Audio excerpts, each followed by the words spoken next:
Em menos de 5 anos, os 3 campos de Auschwitz viram morrer mais de 1 milhão de pessoas. Assim de duro foi tudo. Homens, mulheres e crianças chegaram aí, e quase nenhum saiu vivo. Os que morreram rápido com um tiro tiveram sorte. O resto ficou preso em um lugar onde cada dia era um pesadelo diferente. Passavam por experimentos médicos, cortes sem anestesia, surras, fome sem fim, colchões sujos, cheios de bichos, e a dor de ver como levavam seus familiares sem voltar a saber nada mais. Embora os nazistas tenham montado quase 1000 campos parecidos por toda a Europa, nenhum foi tão cruel como Auschwitz. O que ocorreu ali foi planejado em detalhes. Não era um caos, era um sistema. O gás, os fornos, os trabalhos forçados, as torturas, tudo seguia uma ordem, como se fosse uma fábrica, mas de morte. O que aconteceu realmente nesse lugar para que o mundo não possa esquecê-lo nunca? De fora parecia um lugar qualquer, mas assim que se cruzavam os portões, tudo mudava. Havia blocos de tijolo, pátios de terra e um silêncio estranho. Os trens chegavam diariamente com milhares de pessoas. Desciam sem saber onde estavam e em poucos minutos já lhes tiravam tudo. Malas, roupas, família, identidade. Os guardas os faziam formar filas, homens por um lado, mulheres e crianças pelo outro. Ninguém dizia muito. Só se ouvia o passo das botas, as ordens secas e o choro de alguns que já intuíam o pior. Os que pareciam sãos e fortes iam direto para o trabalho. O resto, idosos, doentes, mulheres grávidas, crianças pequenas, não serviam. Mandavam-nos para tomar banho. Na realidade, os metiam em salas fechadas com chuveiros falsos no teto. Pediam que se despissem, que deixassem tudo organizado. Alguns até penduravam suas roupas com cuidado. Depois fechavam as portas e de cima jogavam um pó. O ar ficava espesso. Em minutos, tudo terminava. O que restava eram corpos empilhados, unhas quebradas pelo desespero, sangue no nariz, olhos abertos que já não viam. Um grupo de prisioneiros, o Sonderkommando, encarregava-se de tirá-los. Tiravam-lhes os dentes de ouro, verificavam se escondiam algo nas roupas e depois os levavam para os fornos. Se os fornos não dessem conta, os queimavam em valas. Tudo tinha uma ordem. Nada era feito ao acaso. Os que se salvavam do gás caíam em outro inferno. Viviam em barracões frios, sem camas de verdade, com colchões velhos, cheios de bichos e palha podre. Dormiam em grupo, apertados, sem cobertores. O inverno era insuportável. Alguns não acordavam. Outros não voltavam do trabalho. Se alguém adoecia, anotavam para o próximo grupo para o crematório. A comida era quase nula. Um café aguado pela manhã, uma sopa com restos ao meio-dia e pão duro à noite. Os que tinham sorte conseguiam roubar algo do armazém. Os que não, morriam de fome. A água estava suja e os banheiros eram um buraco no chão, sem privacidade. Tinham que entrar por turnos, sob vigilância. Se alguém demorasse ou deixasse sujo, recebia uma surra. Diariamente faziam a contagem, todos em fila, sem importar a chuva ou a neve. Se alguém faltasse, ninguém se mexia até que o encontrassem. Se alguém morresse durante a noite, igualmente o contavam. Os mais fracos caíam de pé e os demais não podiam ajudar. Se o fizessem, também se metiam em problemas. Muitos preferiam atirar-se contra a cerca eletrificada antes de continuar. Às vezes o faziam em silêncio, sem aviso. Só se ouvia um estalo e o corpo caía. Ninguém dizia nada. Já todos sabiam o que havia acontecido. Os trabalhos eram duros. Cavavam valas, carregavam pedras, construíam, levantavam coisas pesadas. Se não rendias, te tiravam. Se não podias, te matavam. Alguns quebravam as costas para sobreviver mais um dia. Outros fingiam estar bem para não ir direto para o fim. Auschwitz era uma máquina que não parava. Cada parte estava desenhada para cumprir uma função. Desde a chegada, tudo seguia um plano. Havia horários, registros, listagens. Cada pessoa era um número. Já não tinha um nome. Se alguém morria, só se anotava que faltava um número, nada mais. Havia zonas onde se guardavam as coisas que roubavam dos recém-chegados: roupa, relógios, malas, fotos, comida. Tudo levavam para um armazém ao qual chamavam Canadá. Os presos que trabalhavam ali viam passar de tudo. Alguns tentavam esconder algo para depois comer ou trocar. Se os descobriam, os penduravam na praça. Nos blocos viviam misturados, homens de todas as idades com distintos passados. Estavam os políticos, os judeus, os ciganos, os homossexuais, as testemunhas de Jeová. Cada grupo tinha seu símbolo, um triângulo de distinta cor costurado ao peito. Também tatuavam um número. A princípio o faziam no peito, depois no braço. Era o único que lhes restava. O bloco 11 era o mais temido. Ali encerravam os que queriam castigar. Celas sem luz, sem ar, sem espaço. Às vezes os metiam parados, 4 em um buraco onde não podiam sentar-se. A outros os deixavam sem comida nem água até que morriam. Também era ali onde provaram pela primeira vez o gás que depois usariam nas câmaras. Os experimentos médicos eram outra parte do horror. Joseph Mengele e outros doutores usavam os presos como se fossem cobaias. Escolhiam gêmeos, pessoas com malformações, anões, injetavam-lhes coisas, os operavam sem anestesia, cortavam partes do corpo. Tudo anotavam em cadernos. Às vezes o faziam por pura curiosidade. As mulheres também sofriam isso. Algumas eram esterilizadas sem saber. A outras as infectavam de propósito para ver o que acontecia. Se sobreviviam, ficavam marcadas para toda a vida. Se não, as mandavam para o crematório. As grávidas não tinham opção. As obrigavam a abortar ou matavam o bebê ao nascer. Se tentavam escondê-lo, as castigavam em frente a todos. Os meninos eram separados de seus pais. Se eram muito pequenos, os mandavam para o gás. Se eram maiores, podiam acabar em trabalhos forçados ou em experimentos. Alguns não duravam nem uma semana. Os mais fortes aguentavam um pouco mais, mas sabiam que o fim era o mesmo. Cada vez que chegava um trem, a seleção era rápida. Um par de minutos bastava para decidir quem seguia vivo. Não importavam as histórias, os nomes, nada, só o aspecto. Se alguém parecia fraco, ia direto para morrer. Se parecia útil, trabalhava até que já não servisse. Assim funcionava tudo, e ninguém o detinha. Muitos dos que trabalhavam no campo não eram soldados quaisquer. Eram membros das SS, treinados para não duvidar, para não sentir nada. Lhes ensinavam a ver os presos como objetos. Alguns chegavam a golpear sem razão, a matar só por olhar mal. O faziam rápido, sem remorso. Estavam convencidos de que cumpriam uma tarefa. Outros simplesmente obedeciam e não perguntavam nada. Mas todos sabiam o que passava. Havia também mulheres entre os guardas. Algumas se encarregavam de vigiar as prisioneiras, outras estavam nas zonas de controle. Várias foram conhecidas por sua crueldade. Golpeavam com paus, chicotes, o que tivessem à mão. Se uma prisioneira saía da fila, várias a atacavam. Havia uma que usava cães e os soltava só para ver como mordiam. Para elas também não havia piedade. Nos dias mais duros, os fornos funcionavam sem parar. A fumaça podia ser vista de longe. O cheiro de carne queimada impregnava tudo. Os que viviam perto do campo sabiam o que acontecia.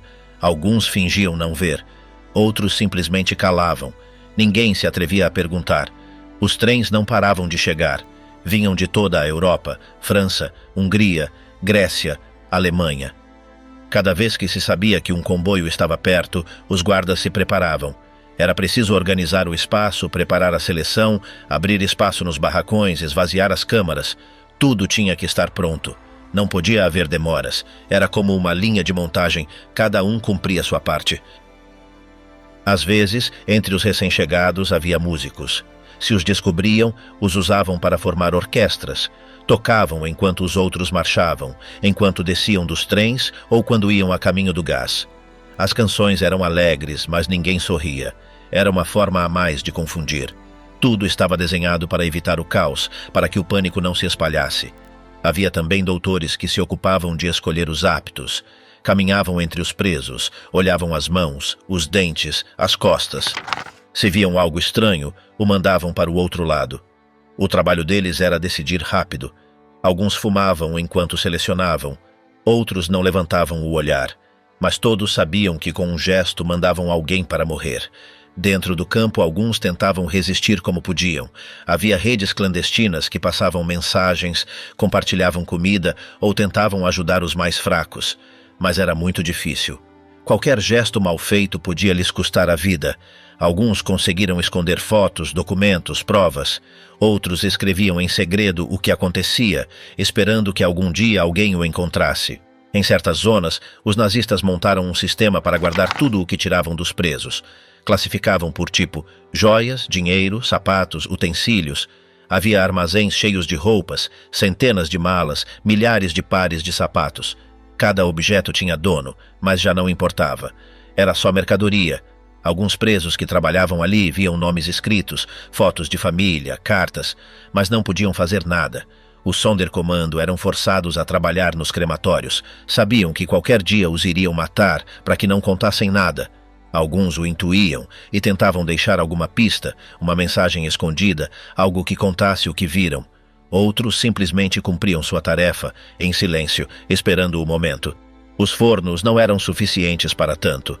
Em dias de muitos transportes, os corpos se acumulavam. Cavavam valas, jogavam combustível e os queimavam ali mesmo. A fumaça era preta, espessa. A cinza voava por todo o campo. Às vezes grudava nas roupas, na pele. Era impossível ignorar. As marchas da morte foram a última tentativa dos nazistas para ocultar o que haviam feito. Quando os russos já estavam perto, decidiram evacuar o campo. Obrigaram milhares de presos a caminhar pela neve, sem comida, sem agasalho. Quem caía, morria. Quem parava, recebia um tiro. Alguns caminharam durante dias, com os pés congelados, sem saber para onde iam. Muitos não chegaram. Quando os soldados soviéticos entraram, o primeiro que viram foram corpos. Estavam por todas as partes. Dentro dos barracões, no chão, nas cercas. Os que restavam vivos não podiam nem falar. Apenas caminhavam. Tinham a pele grudada aos ossos, os olhos fundos, os pés feridos. Alguns choravam, outros só olhavam. Não sabiam que estavam livres, não entendiam nada. Os soldados não estavam preparados para isso. Muitos não acreditavam no que viam. Entraram nos quartos, abriram as portas, revistaram os fornos. Encontraram pilhas de roupa, malas com nomes, montanhas de cabelo humano.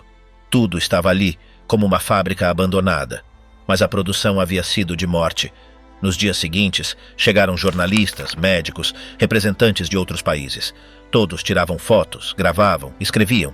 Queriam deixar constância. O que havia acontecido ali não podia ficar em silêncio. Mas nem assim se entendia tudo. Muitas coisas jamais se saberiam. Muitos documentos foram queimados. Muitas testemunhas não sobreviveram.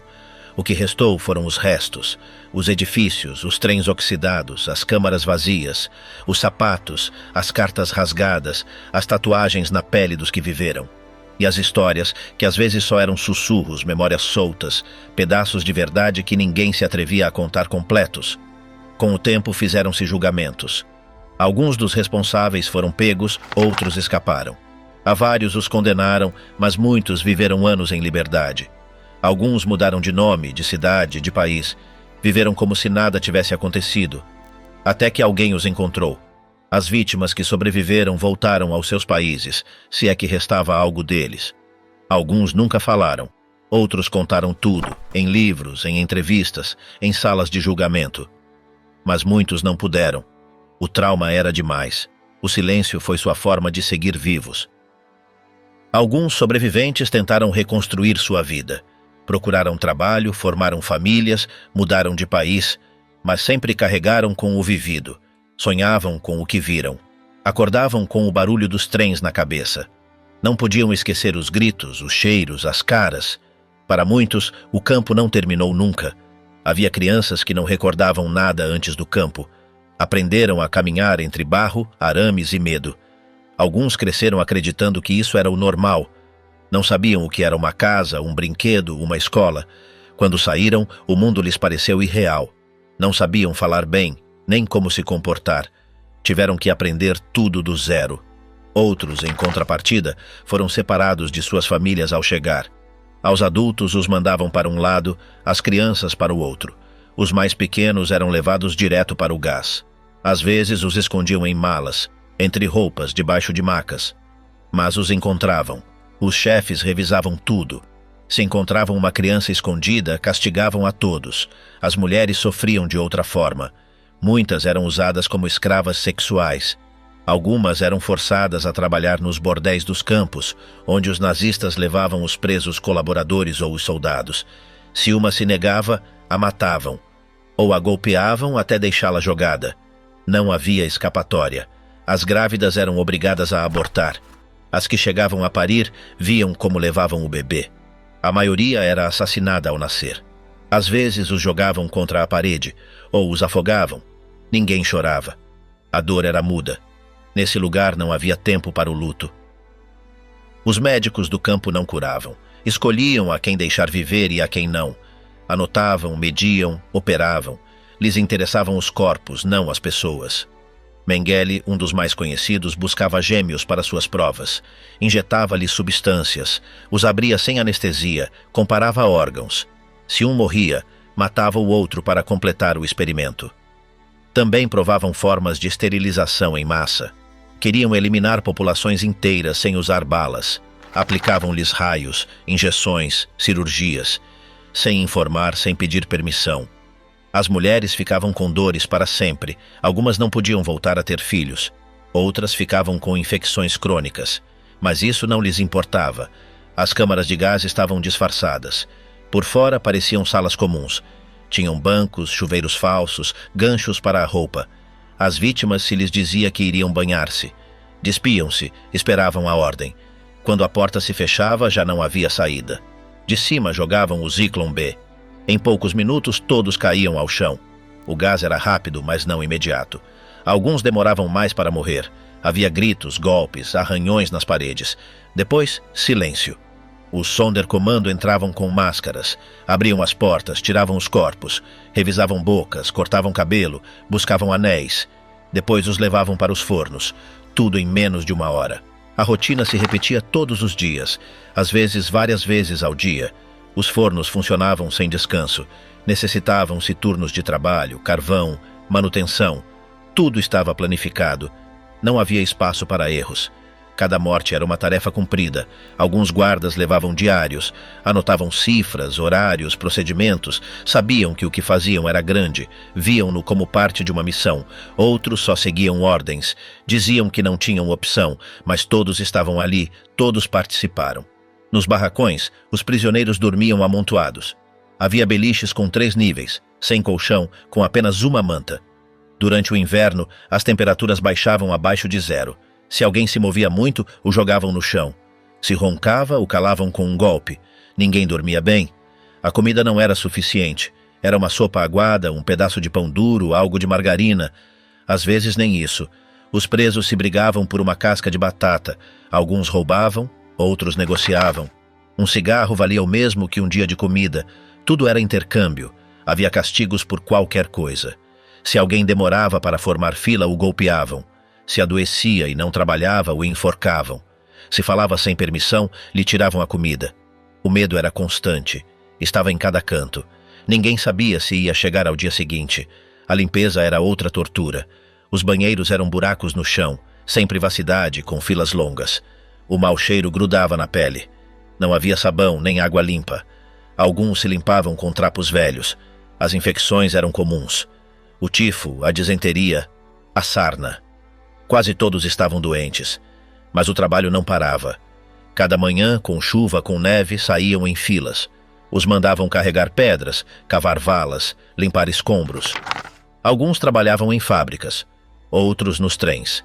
Se um caía, o deixavam para trás. Se não se levantava, lhe davam um tiro. Os nazistas queriam que tudo funcionasse como um relógio. Havia horários, listas, relatórios. Cada prisioneiro tinha um número, cada grupo um destino. Tudo era anotado. Até os mortos eram contados. Os corpos que não entravam nos fornos eram enterrados em fossas. Outros eram queimados ao ar livre.